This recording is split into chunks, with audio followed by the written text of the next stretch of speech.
Andito nga kami ngayon sa Buddies, dito sa SM Santo Tomas.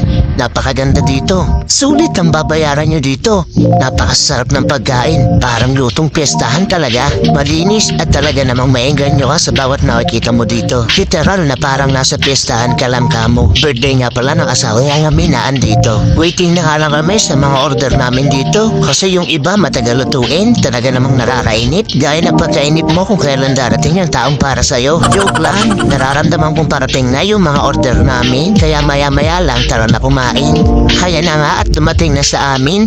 Hinain na nila ang pagkain. Siguradong busog na naman at bundat ang mga tiyan namin. Joke lang. At umpisahan na natin. Kapag hindi natin kinain, mapanis ang ating kakainin. Hindi ko na nga pala nabidyohan kung paano kami kumain.